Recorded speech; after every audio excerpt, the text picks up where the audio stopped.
Hello viewers, আমি jasmine. এই মুহূর্তে আপনারা সবাই কানেক্টেড আছেন জেসমিনস বেবি কেয়ার টক ইউটিউব চ্যানেলটির সাথে। চলুন আজকের মূল ভিডিওটিতে যাওয়া যাক। আপনি কি জানেন, বিজ্ঞানী ডক্টর এপিজে আব্দুল কালাম স্যারের ছোটবেলায় যখন তিনি কোনো ভুল করতেন তখন তার বাবা মা তার উপর চিৎকার করতেন না।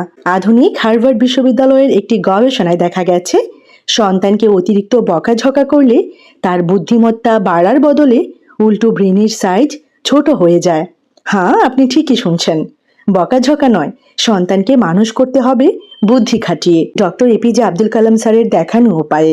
আজকের ভিডিওটিতে আমরা বিজ্ঞানের আলোতে জানব এমন 3টি ম্যাজিক ট্রিক যা অ্যাপ্লাই করলে আপনার সন্তান বকা ছাড়াই আপনার সব কথা শুনবে এবং তার মেধা রকেটের গতিতে বাড়বে। এটা কিন্তু গবেষণা বলছে, শেষ অংশটি কোনোভাবেই মিস করবেন না। কিন্তু প্রথমেই চলুন জানি ডক্টর এপিজে আব্দুল কালাম স্যারের জীবনের সেই ঘটনা, the Kalam philosophy. Doctor APJ Abdul Kalam sir তার এক বক্তৃতায় বলেছিলেন, সন্তানকে কখনো অন্যের সাথে তুলনা করে বকবেন না, প্রতিটি শিশু আলাদা। যখন আমরা সন্তানকে সারাক্ষণ তুমি পারো না, তোমাকে দিয়ে কিছু হবে না এগুলো বলে বকাঝকা করি, তখন তার অবচেতন মন বা সাবকনশিয়াস মাইন্ড সেটাকে সত্যি বলে ধরে নেয়। কালাম স্যারের মা বাবা সবসময় তার ভুলের সমালোচনা না করে তাকে দিয়ে সমাধান খোঁজাতেন। সন্তান ভুল করলে তাকে শাসন করুন, পজিটিভ রিইনফোর্সমেন্ট বা ইতিবাচক উপায়ে। চলুন জানি বিজ্ঞান কি বলে। বিজ্ঞানের কথা যদি বলি, নিউরোসায়েন্স বা মস্তিষ্ক বিজ্ঞান প্রমাণ করেছে, যখন কোনো শিশুকে অতিরিক্ত বকা দেওয়া হয় তখন তার ব্রেনের কর্টিসল নামক স্ট্রেস হরমোন নিঃসরণ হয়। এটি বাচ্চার শেখার ক্ষমতা এবং স্মৃতিশক্তি ধ্বংস করে দেয়। তাহলে বুদ্ধি খাটিয়ে কি করবেন? যখনই সন্তান কোনো জেদ করবে বা কথা শুনবে না, তখন চিৎকার না করে তার চোখের দিকে তাকিয়ে শান্ত গলায় কথা বলুন। একে বিজ্ঞানের ভাষায় বলে আই কন্ট্যাক্ট থেরাপি। শান্ত কণ্ঠস্বরের ফ্রিকোয়েন্সি বাচ্চার ব্রেনকে শান্ত হতে বাধ্য করে। এইবার জানবো রিভার্স সাইকোলজি বা উল্টো বুদ্ধি, দ্য স্মার্ট প্যারেন্ট ট্রিক। এটি স্মার্ট প্যারেন্টিং এর সবচেয়ে বড় হাতিয়ার হলো রিভার্স সাইকোলজি। ধরুন আপনার সন্তান মোবাইল ছাড়ছে না, আপনি যদি বলেন মোবাইল রাখো নয়তো মারবো, সে আরো বেশি জেদ করবে। এখানে বুদ্ধি খাটান, তাকে বলুন আমি জানি আমার লক্ষ্মী বাবা আর মোবাইলের নেশায় আটকে থাকার মতো দুর্বল নয়, আমি জানি আমার লক্ষ্মী মা তো আর মোবাইলের নেশায় আটকে থাকার মতো দুর্বল নয়, সে তো অনেক স্ট্রং। চলো আমরা একটা মজার খেলা খেলি। যখন আপনি তাকে বকা না দিয়ে তার ভেতরের ভালো গুণটাকে চ্যালেঞ্জ করবেন, সে নিজে থেকেই মোবাইল রেখে আপনার কাছে চলে আসবে। সবসময় মনে রাখবেন, doctor APJ Abdul Kalam sir বলতেন, আগামীকালের সাফল্যের জন্য আজকের দিনটিকে উৎসর্গ করতে হবে। আপনার সন্তানকে বকা দিয়ে তার আত্মবিশ্বাস ভেঙে দেবেন না, বরং ভালোবাসা আর বুদ্ধি দিয়ে তার মেধার বিকাশ ঘটান। আজকের এই ট্রিক্সগুলোর মধ্যে কোনটি আপনার সবচেয়ে ভালো লেগেছে কমেন্ট করে অবশ্যই আমাকে জানাবেন। এই সেগমেন্টে আরো একটি ইন্টারেস্টিং টপিক আপনাদের সাথে শেয়ার করতে যাচ্ছি, খুব গুরুত্বপূর্ণ।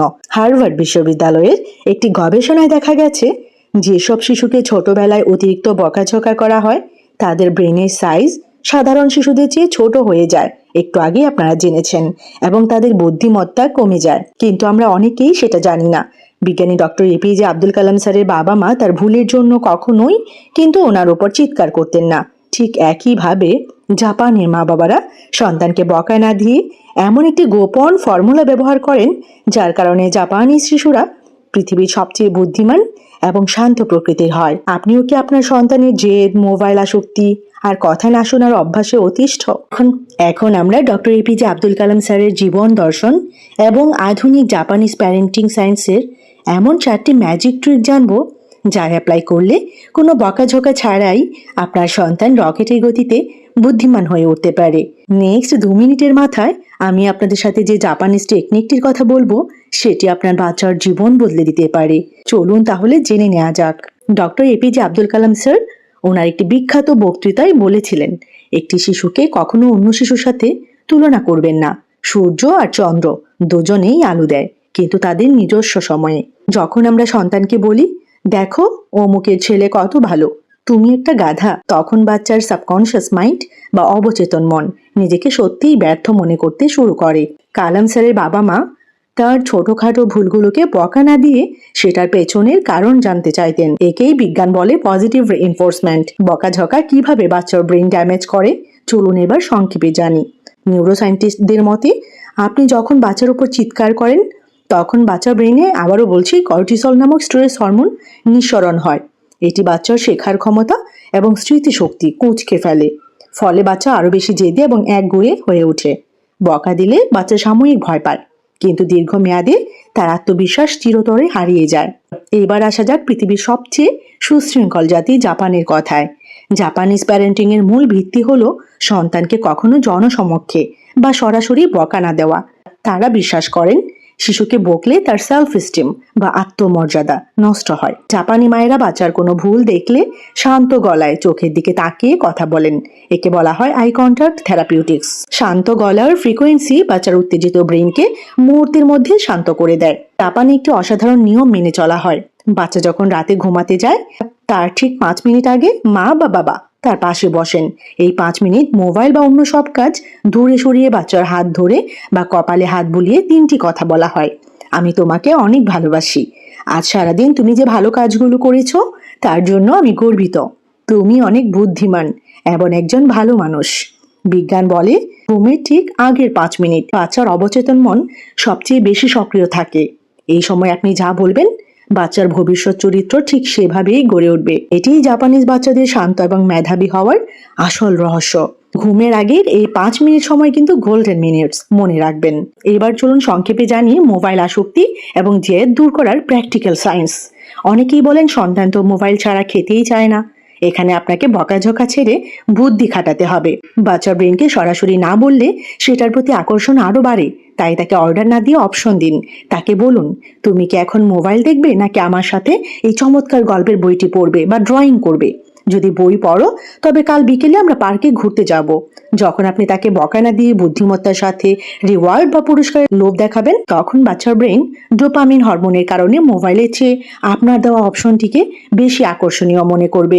Doctor APJ Abdul Kalam sir বলতেন, আজকে আমাদের দিনটি উৎসর্গ করতে হবে যাতে আমাদের সন্তানদের আগামীকাল আরো সুন্দর হয়। সন্তানকে শাসন করুন, কিন্তু বকা দিয়ে বা আঘাত করে নয়, বুদ্ধি এবং ভালোবাসা দিয়ে। জাপানিজ এই 5 মিনিটের ফর্মুলাটি আজ রাত থেকেই অ্যাপ্লাই করে দেখুন। মাত্র 1 সপ্তাহে আপনার বাচ্চার আচরণে ম্যাজিকের মতো পরিবর্তন আসবে। আপনার সন্তানকে অতিরিক্ত জেদ করে? কমেন্ট করে অবশ্যই আমাকে লিখে জানাবেন।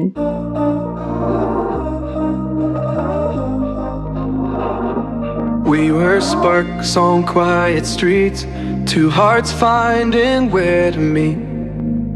But life pulled us apart, left me talking to the dark.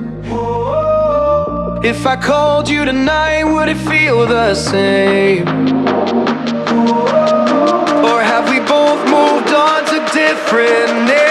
এমন গবেষণা ভিত্তিক প্যারেন্টিং কন্টেন্ট পেতে, baby care related, child development related অনেক গুরুত্বপূর্ণ ইনফরমেটিভ ভিডিওস পেতে চ্যানেলটির সাথে কানেক্টেড থাকুন। চ্যানেলটি সাবস্ক্রাইব করে রাখুন, পাশে থাকা বেল আইকনটিতে ক্লিক করে রাখুন। তাহলে পরবর্তীতে যখনই আমি ভিডিও আপলোড করব সবার প্রথমে আপনি নোটিফিকেশন পেয়ে যাবেন। সবাইকে অসংখ্য ধন্যবাদ জানাচ্ছি যারা শেষ পর্যন্ত ভিডিওটি দেখেছেন। সবাই ভালো থাকবেন, বাচ্চাদেরকে ভালো রাখবেন। আল্লাহ হাফিজ।